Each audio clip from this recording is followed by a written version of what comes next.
N.W.A didn't just change hip-hop, they exposed a system that wanted them silent. But behind the fame, contracts were broken, alliances collapsed, and one member spoke the words no one dared to say. The group had to break up, not fade away. It had to break up. And when the truth behind his statement finally surfaced years later, it left everyone in shock. The rise of the world's most dangerous group.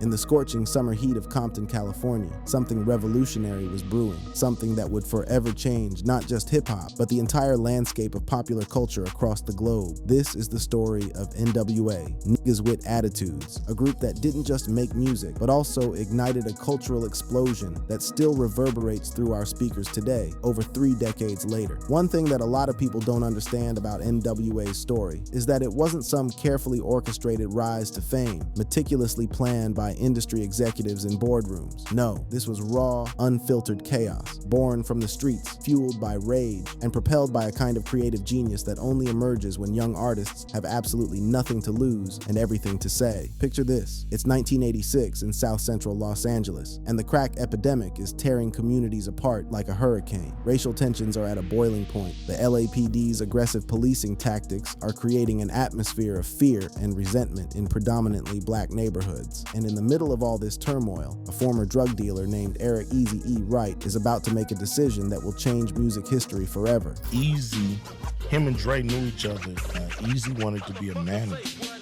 He brought in these rappers. He asked me to write a song for him. I wrote a song for him and they hated it. It was called Boys in the Hood. Eazy ended up doing the record because Dre convinced him, so he ended up doing it. And rest is history. Eazy-E took $250,000, money he'd accumulated from his street business, and co-founded Ruthless Records with Jerry Heller, a Jewish manager who saw potential in this raw, unpolished talent emerging from Compton. But Eazy-E wasn't just bringing money to the table, he was bringing vision, hustle, and an understanding of the streets that no traditional music executive could ever comprehend. The original lineup began to take shape like pieces of a puzzle that nobody knew they were assembling. There was Dr. Dre, real name Andre Young, a young producer and DJ who would become the sonic architect of their revolutionary sound. Ice Cube, whose real name was O'Shea Jackson, brought lyrical firepower that was sharper than any weapon on the streets. Arabian Prince contributed his DJ skills and rap talents, while DJ Yella helped shape the production alongside Dre. And then there was MC Ren, who joined the crew in mid-1988, adding yet another layer of lyrical intensity to their already explosive mix. I met Dre when I was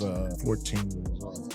I started rapping and Dre was already part of the record crew. He had a record out called Dr. Dre and Surgery. He was like the most famous person we all knew. Their debut compilation, N.W.A and the Posse, dropped in 1987, and while it wasn't a massive commercial success, it planted the seeds of what was to come. Early tracks like Boys in the Hood, written by Ice Cube for Eazy-E, and Dope Man weren't just songs. They were raw documentaries set to beats, pulling back the curtain on a reality that mainstream America had been willfully ignoring. But nothing, absolutely nothing, could have prepared the world for what was coming next. In August 1988, N.W.A released Straight Outta Compton, and it hit the music industry like a Molotov cocktail thrown through a window. This wasn't just an album, it was a declaration of war, a manifesto, a raw and uncompromising portrait of life in the streets that refused to apologize, refused to soften its edges, and refused to play by anyone's rules. Produced by the dynamic duo of Dr. Dre and DJ Yella, the album featured tracks that would become legendary. Straight Outta Compton, an anthem that put their city on the map. Gangsta Gangsta, which portrayed hustling not as glamorous, but as survival, and perhaps most controversially,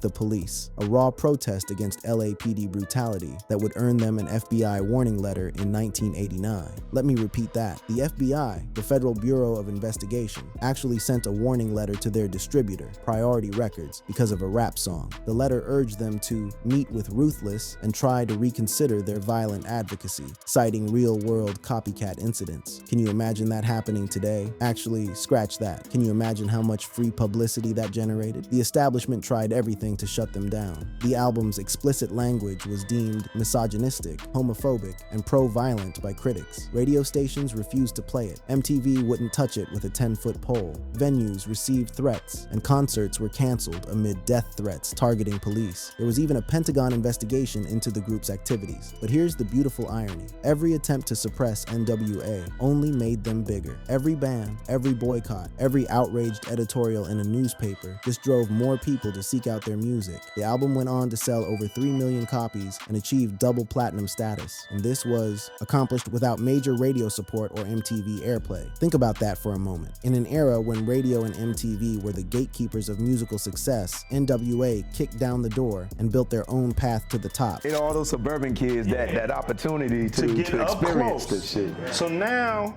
you care. You care about what's going on now because you heard about what's going on. The album eventually exceeded 10 million copies sold in the US alone, making it one of the most successful albums in hip-hop history. Eazy-E's solo debut, Easy Does It, also went double platinum, proving that the group's success wasn't just a fluke. This was a movement. N.W.A. not only changed music, but we changed pop culture all over the world. At their peak, N.W.A. redefined what hip-hop could be and what it could say. They shifted the genre from party anthems and feel-good tracks to raw, unfiltered socio-political commentary that forced America to confront uncomfortable truths about race, poverty, and police brutality. They influenced everyone from Tupac to Kendrick Lamar, creating a blueprint that countless artists would follow for decades to come. But beneath all this success, beneath the platinum plaques and the sold-out shows, tensions were already beginning to simmer. Because the thing about revolutionary movements is this: they're often easier to start than they are to sustain. And when you mix young men with massive egos, sudden wealth, and murky business arrangements, you're not building a foundation for longevity. You're constructing a powder keg. Get in line. He was holding off for priority. He said, because I want the label red, and I wanted, he want the label. And nobody else would do that. Yeah, Island Records wanted the labels. Records on the record. The real powder keg was Ruthless Records' opaque finances. Jerry Heller, who managed Eazy-E closely, was increasingly accused of financial impropriety, of skimming royalties and paying group members flat fees like $75,000 advances, while allegedly pocketing substantially more for himself and Eazy-E. And Ice Cube, who had penned approximately half of Straight Outta Compton's incendiary lyrics, was starting to feel especially exploited. At this point, the stage was being set for one of the most explosive breakups in music history, a disintegration so bitter, so personal, and so public that it would spawn diss tracks that are still studied today as masterclasses in lyrical warfare. The world's most dangerous group was about to implode from within, and the fallout would be nothing short of catastrophic. The implosion, betrayal, violence, and the beginning of the end. The cracks that had been forming beneath N.W.A.'s success story were about to split wide open, and when they did, the resulting earthquake would reshape the entire landscape of West Coast hip-hop forever. What happened next wasn't just a band breaking up. It was a family tearing itself apart, and the wounds they inflicted on each other would take decades to heal, if they ever truly healed at all. Let's rewind to 1989. N.W.A. is on top of the world. Straight Outta Compton is selling millions. They're the most talked about group in music, for better or worse. They're packing venues, causing controversies, and basically living the dream that every struggling artist fantasizes about. But Ice Cube is becoming increasingly frustrated, and his frustration is about to reach a breaking point. Picture the scene: the group is in the middle of a tour, riding high on their success, when Ice Cube, the group's primary lyricist, the guy who wrote some of their most iconic verses, discovers something that makes his blood boil. He later described finding out that he was earning less than roadies, despite carrying a massive portion of the songwriting load. Think about that injustice for a moment. The man whose words were being chanted by thousands of fans was being paid less than the people setting up the equipment. To me, I would say publishing, and we didn't know about the first go around, we didn't make a nickel. Yeah, we didn't know shit about the business. We were just some creative guys that got together and did something amazing. In 1989, right in the middle of their tour, Ice Cube abruptly left the group, citing unpaid royalties and what he perceived as Jerry Heller's favoritism toward Eazy-E. This wasn't a quiet departure with polite press releases and well wishes. This was Ice Cube saying, "I'm out," and walking away from what appeared to be a golden ticket, all because he refused to be exploited any longer. Ice Cube sued Ruthless Records for $250,000, and while the case was eventually settled out of court, the damage was done. The brotherhood that had created Straight Outta Compton was fractured, and what followed was a masterclass in how personal and vicious hip-hop beef could become. In 1990, Ice Cube dropped his solo debut, AmeriKKK's Most Wanted, and it was a critical smash, proof that he didn't need N.W.A. and that his talent could stand on its own. But N.W.A. wasn't about to take his departure lying down. They fired back with Venom. On their EP 100 Miles and Runnin' in in 1990, N.W.A. included diss tracks like Real Niggas that accused Cube of biting other artists' styles. They even went so far as to stage a fake video portraying him as an imposter in prison. This was psychological warfare set to beats, and it was about to get even uglier. Ice Cube's response came in 1991 with Death Certificate, and on this album was a track called No Vaseline, a song that remains, to this day, one of the most brutal and unforgiving diss tracks in hip-hop history. Cube didn't just go after the group, he named names: Eazy-E, Dr. Dre, MC Ren, DJ Yella, and Jerry Heller. He called Heller a fat Jew and likened the group to the Ku Klux Klan. The track was so savage, so personal, that it's still studied today as the nuclear option of rap battles. But the violence wasn't just lyrical, it was becoming disturbingly physical. In January 1991, something happened that would haunt Dr. Dre for years to come. He brutally assaulted journalist Dee Barnes at a party following her coverage of the Ice Cube beef on MTV's Pump It Up. According to reports, he slammed her head into a wall and kicked her, resulting in $250,000 in damages. Dre would later plead no contest to the charges, but the incident alienated him from the group and cast a dark shadow over N.W.A.'s legacy. The tensions weren't just between Cube and the rest of the group anymore. They were spreading like cancer throughout the entire organization. And the final death blow was about to be delivered, not by an artist, but by a figure who would become one of the most controversial and feared men in hip-hop history, Suge Knight. In 1991, Dr. Dre, backed by Suge Knight, who co-founded Death Row Records, demanded his release from Ruthless Records. Dre accused Jerry Heller of embezzling funds and showing favoritism toward Eazy-E. But this wasn't a polite contract negotiation. Reports suggest that Knight allegedly strong-armed Heller with threats, creating an atmosphere of intimidation that forced the issue. Dre, along with the DOC and Michelle, defected to Death Row, leaving Eazy-E feeling utterly betrayed. A lot of rumors going around about the group breaking up and everything. That's not happening.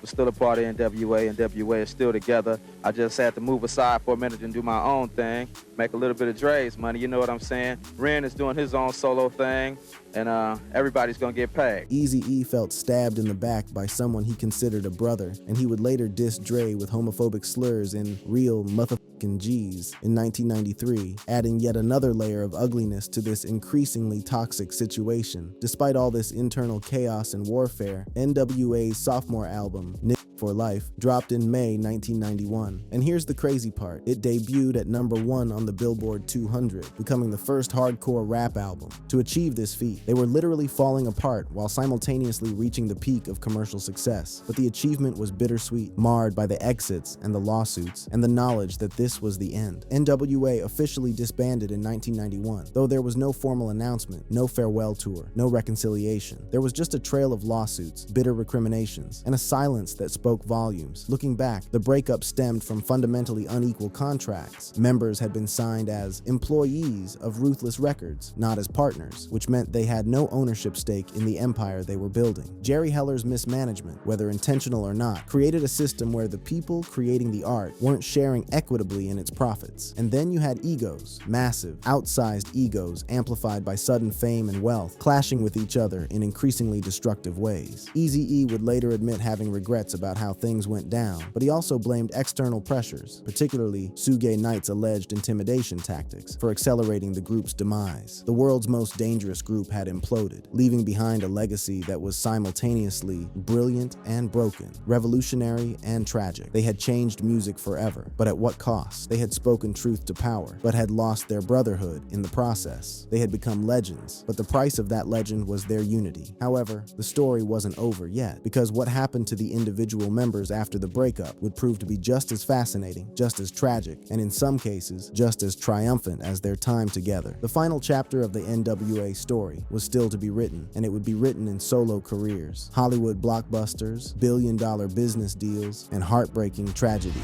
Aftermath, tragedy, and legacy. Where are they now? After the explosion that was N.W.A.'s breakup, the individual members scattered like shrapnel, each following wildly different trajectories that would shape not just their own lives, but the entire future of hip-hop and popular culture. Some would become billionaires, some would find new paths in unexpected places, and tragically, one would die far too young, his death serving as a painful reminder of mortality and the unfinished business that comes with it. Let's start with the man who left first, Ice Cube. After his acrimonious departure in 1989, many people probably expected him to fade into obscurity, to become a cautionary tale about leaving a successful group. Instead, he did the exact opposite. He exploded onto the solo scene with America KKK's Most Wanted in 1990, followed by Death Certificate in 1991, both selling millions of copies and establishing him as a force to be reckoned with, independent of N.W.A. But Ice Cube wasn't content with just dominating the music world. In the 1990s, he pivoted to Hollywood, proving that his talents extended far beyond the recording booth. He starred in Boys and the Hood in 1991, giving a powerful performance that showed his dramatic range. He followed that up with Friday in 1995, a comedy that became a cultural touchstone, Three Kings in 1999, and Barbershop in 2002, among many others. In 2015, Ice Cube produced the N.W.A biopic Straight Outta Compton, a film that would gross over $201 million worldwide and earn an Oscar nomination, introducing the group's story to an entirely new generation. He was inducted into the Rock and Roll Hall of Fame with N.W.A in 2016, a validation of everything they had accomplished despite, or perhaps because of, how it all ended. Today, Ice Cube is a mogul, an actor, and an activist, having built an empire that extends far beyond what anyone could have imagined back in those early Compton days. Then there's Dr. Dre, the sonic architect, who left in 1991 to co-found Death Row Records with Suge Knight. What Dre did next would cement his status as arguably the most important producer in hip-hop history. He released The Chronic in 1992, an album that pioneered G-Funk and launched the career of Snoop Dogg, but that was just the beginning. Dre went on to discover and produce Eminem, one of the best-selling artists of all time, proving his ability to recognize and cultivate talent transcended any particular style or background. But his most lucrative move came when he co-founded Beats by Dre, a headphone company that was sold to Apple for $3 billion in 2014, making Dre hip-hop's first billionaire. Let that sink in. The kid from Compton who started DJing at house parties became a billionaire through a combination of musical genius and business acumen. In 2015, he released the album Compton, showing he could still create compelling music decades into his career. He reconciled with Ice Cube in the 2000s, healing some of the wounds from their bitter split, though he skipped some reunion events while joining others like Coachella 2016. But not all the stories have happy endings. Eazy-E's trajectory took a heartbreaking turn that would shock the hip-hop world and bring the surviving members of N.W.A together one last time, united in grief. After the breakup, Eazy-E stayed with Ruthless Records, continuing to release music. He fathered 11 children, juggling his personal life with business ventures that, amid all the feuds and lawsuits, were beginning to falter. Then, in March 1995, everything changed. Eazy-E was hospitalized with what he thought was asthma, but the diagnosis that came back was far more devastating: AIDS. In an era when HIV/AIDS was still heavily stigmatized and widely misunderstood, this news sent shockwaves through the hip-hop community. Eazy-E died on March 26, 1995, at just 30 years old. His death was sudden, tragic, and deeply unfair, a reminder that life can be cut short in an instant, that feuds and beefs and wounded pride ultimately mean nothing in the face of mortality. His death prompted brief reconciliations among the surviving members. Dr. Dre and Ice Cube both attended his funeral, standing together to mourn the man who had brought them all together in the first place. Whatever anger they had held onto, whatever bitter words had been exchanged, seemed small and petty in the shadow of his casket. MC Ren's path was different from his former groupmates. He released solo albums like Kiss My Black Ass in 1992, which went platinum with Eazy-E's involvement, and Shock of the Hour in 1993. But his sales began to dip as the landscape of hip-hop shifted. He focused increasingly on Islam and activism, producing Lost in the Game in 2004, but generally maintaining a lower profile than Cube or Dre. He consulted on the Straight Outta Compton biopic, but boycotted its premiere, upset over his perceived exclusion from the promotional materials and trailers. Another reminder that old wounds don't heal easily. Still, he performed at partial reunions, including at BET in 2015, showing that the bond, however strained, was never completely broken. DJ Yella's post-N.W.A journey took perhaps the most unexpected turn. He stayed loyal to Eazy-E through the breakup, but after Eazy's death, he transitioned to the adult film industry, directing over 300 titles over 12 years. It's a career path nobody saw coming, but Yella approached it with the same dedication he brought to music production. Eventually, he returned to his musical roots, co-producing Straight Outta Compton and performing at the 2016 2016 Coachella reunion. Today, he maintains a relatively low profile, focusing on preserving and honoring the musical history he helped create. Arabian Prince, who left before the fame really hit in 1988, released his solo album Brother Arabian in 1989 and worked as a producer. He appeared on N.W.A compilations, but largely retired from the spotlight, perhaps avoiding the drama and chaos that would consume his former group mates. Yeah, I was telling Cube this earlier. The group had to break up, not fade away. It had to break up. Everybody went and did their thing, and 26 years later, a movie about us? Poor kids from the streets? I mean, it had to break up to get here. The legacy of N.W.A extends far beyond their relatively brief time together. They earned a Grammy Lifetime Achievement Award in 2024, decades after their breakup, a recognition of how profoundly they changed music and culture. Partial reunions occurred over the years, aborted album attempts from 1999-2001, the 2016 Rock Hall induction, showing that while full healing might have died with Eazy-E, there was still respect and even affection among the survivors. We got a bond that you can't manufacture it, you can't buy it, you got to go through it. And you know, we all look at each other and know what we went through to get where we are. N.W.A.'s Implosion exposed hip-hop's predatory business practices, with Heller's contracts locking immensely talented artists into deals that kept them in relative poverty, despite creating blockbuster hits. Some blame Suge Knight's alleged thuggery entirely. Others point to Eazy-E's business naivety. The truth is probably some combination of greed, systemic racism in music industry management, and the unchecked ambitions of young men who suddenly had the world watching them. World's most dangerous group, a group that made it all right for artists to be themselves. Totally. Yeah, I just think I would like for us to leave a legacy of inspiration, you know, because, you know, we came from nothing, you know. Dirt, nothing. Their influence is immeasurable. Every artist who has ever felt empowered to speak their truth, regardless of controversy, owes something to N.W.A. Every rapper who has built a business empire alongside their music career is walking a path that Dre and Cube helped pioneer. Every album that tackles police brutality, systemic racism, and social injustice is continuing a conversation that N.W.A. forced America to have. You know, when we started this thing, it's not for the money, it's for the music, it's for the love of the music. And if you treat her right, she's gonna treat you right. The minute you come in this thing and you're in it to make money. So what really happened to N.W.A? They burned bright, they burned fast, and they burned out in a spectacular fashion. They created art that mattered, that changed the world, and then they tore each other apart over money and ego and betrayal. They lost one of their own far too young, and yet, somehow, their legacy has only grown stronger with time. They proved that you don't need anyone's permission to tell your story. They showed that the most powerful art often comes from the most marginalized voices. And they demonstrated, for better and worse, that revolution always comes at a cost. The world before N.W.A. and the world after N.W.A. are fundamentally different places, and that ultimately is what really happened to them. They changed everything, including themselves, and there was no going back. But what do you think? Was N.W.A. broken by fame or by the secrets they kept from each other? Let me know your thoughts in the comments section, and for more videos like this, click on this next card on your screen.